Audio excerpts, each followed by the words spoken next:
بھی ڈاکٹر ہوں، بڑے بڑے ڈاکٹر ہیں یہاں پہ اویلیبل، بابا جی سے اسپیشلی درخواست آپ اس کا جواب سن لیں جی بھائی، اور اللہ کے فضل و کرم سے اتنی تیزی سے یہ ریکور کرے گی کہ اس کی ماں جو ڈاکٹر ہے وہ بھی حیران رہ جائے گی۔ سب سے پہلے تو یہ ہے کثرت سے دونوں میں سے کوئی ایک لفظ پڑھیں، اللہ نور السماوات والارض یا نور، یہ دونوں اسم اللہ کے ہیں، اس کا ذکر کریں، کثرت سے ریپیٹ کریں، ریسائٹ کریں اس کو بار بار، اور 5 پتی زعفران روز کھائیں، چاہے پانی میں ڈال لیں، چائے میں ڈال لیں، کافی میں ڈال لیں، شربت میں ڈال لیں، ویسے کھا لیں، سالن میں ڈال لیں، یہ ان کے لیے فرض ہے، اس بچی کے لیے 5 پتی زعفران روز کھائیں، تھوڑی سی سونف روز کھائیں، کچی سونف، اگر کچی نہ ملے تو میٹھا چڑھا ہوا مل جاتا ہے وہ کھائیں، اور 2 انجیر روز کھائیں، کیونکہ اس میں قبض کی ٹینڈنسی ہے، قبض کی ٹینڈنسی سے نسیں اور ویک ہوتی ہیں، آدمی جب زور لگاتا ہے رفع حاجت کے لیے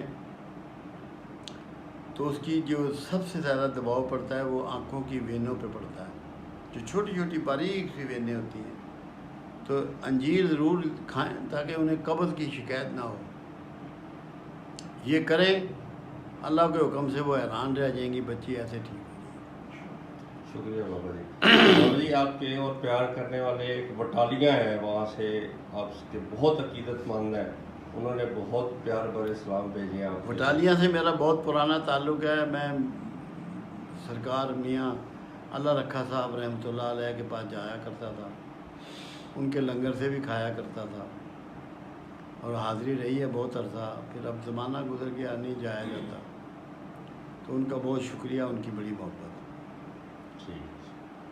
ارے بابا جی اجتماعی دعا پر فرما دیں جو بچوں کی شادیوں کے لیے، روزگار کے لیے، قرض کے خاتمے کے لیے۔ ٹھیک ہے، اللہ تعالیٰ سب پہ رحم کرے، پروردگار دلی آرزوئیں سب کی مکمل کرے، پوری کرے، آمین۔ اللہ نگہبان۔ بہت شکریہ، تھینک یو بابا جی۔ ایک اور بات بابا جی آج کل جو بہت زیادہ ہے کہ جی بچوں کی آئی سائٹ ویک ہے، لوگ یہ کہتے ہیں جی کہ ہمارے بچوں کی آئی سائٹ ویک ہو رہی ہے، تو اس کے لیے کیا آپ تجویز کرتے ہیں؟ جو سب سے بنیادی چیز ہے جس سے آئی سائٹ ویک ہونے شروع ہوتی ہے وہ ہے قبض رہنا۔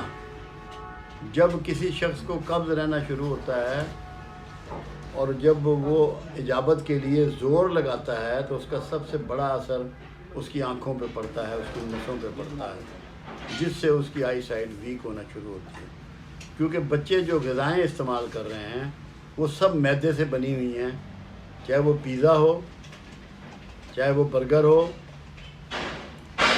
چاہے وہ چکن پہ میدا لگایا گیا ہو، مطلب جو بھی شکل ہے اس کی وہ قبض پیدا کرتی ہے۔ ایسی ڈائٹ نہیں ہے اس میں سبزیاں شامل ہوں، پھل شامل ہوں جو قبض کو توڑنے کے، جسم میں فائبر کے سبب بنتے ہیں، اور جب تک قبض بچوں کا نہیں ٹوٹے گا، مجھے پاس ہزاروں بچہ آتا ہے، سب قبض کا مسئلہ ہے۔ دوسرا مسئلہ ہے بر وقت نہ سونا۔ جب بھی کوئی شخص دیر سے سوئے گا اس کے اعصاب کمزور ہوں گے، کیونکہ نظر کا تعلق اعصاب سے ہے، اعصاب جتنے مضبوط ہوں گے نظر بھی اتنی دیر تک مضبوط رہے گی اور بہتر رہے گی۔ ان کے اعصاب کمزور ہو رہے ہیں کیونکہ وہ رات کو اس وقت سوتے ہیں جب لوگوں کے اٹھنے کا ٹائم ہوتا ہے، فجر ہونے والی ہوتی ہے۔ ان کو کوئی صحت نہیں دے سکتا جب تک کہ ان کے معمولات تبدیل نہ ہوں۔ پھر پہلے تو ٹی وی کا استعمال تھا وہ کم خطرناک تھا، اب جو ہے موبائل کا استعمال جس شدت سے ہو رہا ہے، جتنے قریب سے ہوتا ہے، جو اس کی ویوز نکلتی ہیں، یعنی کہ سمجھدار لوگ تو یہ کہتے ہیں کہ دل کی طرف، بائیں طرف ہم موبائل کو مت رکھو، اس کی لہریں تمہارے دل کو کمزور کرتی ہیں۔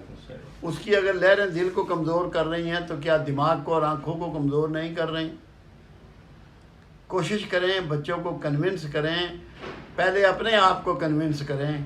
جب باپ نے 2 موبائل اٹھائے ہوئے ہوں گے یا 3 اٹھائے ہوئے ہوں گے تو بچے کو وہ کیسے روک دے گا اس سے؟ مغرب نے تو ہر کام ہی اس کے موبائل کے ذمہ ڈال دیا ہے، یہ سوچے بغیر کہ صحتیں کہاں جا کے کھڑی ہوں گی، زندگی کتنی مشکل ہو جائے گی ان کی جینی۔ بچوں کی نظریں میں پوچھتا ہوں 8 نمبر 9 نمبر تک لگے ہوئے ہیں. تو یہ احتیاط کرنی پڑے گی، ورنہ یہ گھاٹے کا سودا ہے جو بڑھتا ہی چلا جائے گا. یہ اس کی ریزننگ ہے. ٹھیک ہے. ایک بابا جی اور بات ہے کہ آپ کی کتاب ماشاءاللہ اسلام اور صحت کے حوالے سے کافی گفتگو ہوتی ہے، سوشل میڈیا پہ آج کل باتیں آ رہی ہیں. اس میں جو ذکر دیے گئے ہیں وہ ہر بندہ کر سکتا ہے؟ آپ کی طرف سے اجازت ہے جو اس پیج؟ بالکل اجازت ہے جی بالکل اجازت ہے، تبھی چھاپے ہیں نا. جی ٹھیک. تاکہ بندے جو ہمارے تک نہیں پہنچ سکتے وہ اس سے مستفید ہوں. اللہ کا ذکر ہے. قرآن میں 2 باتیں اتنی امپورٹنٹ ہیں ذکر کے حوالے سے، 3 باتیں کہہ لیں. ایک تو اللہ نے یونس علیہ السلام کے بارے میں کہا کہ یونس تا قیامت مچھلی کے پیٹ میں رہتے اگر ذکر کرنے والوں میں نہ ہوتے. بالکل صحیح. دوسرا قرآن نے کہا کہ قرآن شفا ہے مومنین کے لیے، وہ اس کا ذکر ہی ہے جو شفا بنتا ہے. اور تیسرا یہ کہا کہ مجھے میرے پیارے ناموں سے یاد کرو، میرے صفاتی ناموں سے یاد کرو. چوتھا یہ کہا کہ تمہارے دلوں کو اطمینان ہو ہی نہیں سکتا، یہ چیلنجنگ گفتگو ہے پروردگار کی، ہو ہی نہیں سکتا میرے ذکر کے بغیر. باقی دنیا کے پرندے پال لو، مچھلیاں گھروں میں پال لو، گالف کھیل لو، فٹ بال کھیل لو، ہاکی کھیل لو، کرکٹ کھیل لو، جوا کھیل لو، جو مرضی کرو، اطمینان قلب ذکر کے بغیر ناممکن ہے. کیونکہ یہ قرآن میں اللہ کی طرف سے ایک چیلنجنگ جملہ ہے کہ تمہیں دلوں کا اطمینان ہو ہی نہیں سکتا میرے ذکر کے بغیر.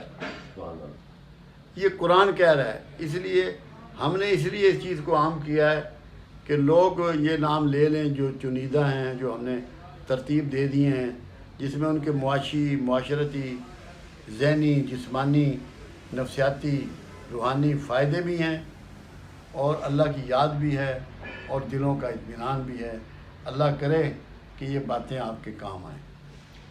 بھائی لوگ کہتے ہیں یا سلام لکھا ہوا ہے، یا سلاموں بھی پڑھا جا سکتا ہے یا سلام ہی پڑھنا چاہیے. آپ کو میں کہتا ہوں عبد الرحمن، تو میں کہوں عبد الرحمانو؟ کسی نے کہا آج تک؟ بغیر پیش کے اللہ کے نام ہوتے ہیں ڈائریکٹ. یہ پیش جو ہے یہ اس میں پکار ہے. جب یا آ گیا تو پھر پیش کی ضرورت نہیں ہے. یا تو یا ہٹا دیں، المومنوں پڑھ لیں، المذکروں پڑھ لیں، السلاموں پڑھ لیں. تو جب یا آ گیا تو پھر پیش کی ضرورت نہیں ہے. سیدھا پڑھیں یا سلام، یا مومن، یا اللہ. بہت شکریہ بابا، تھینک یو ویری مچ.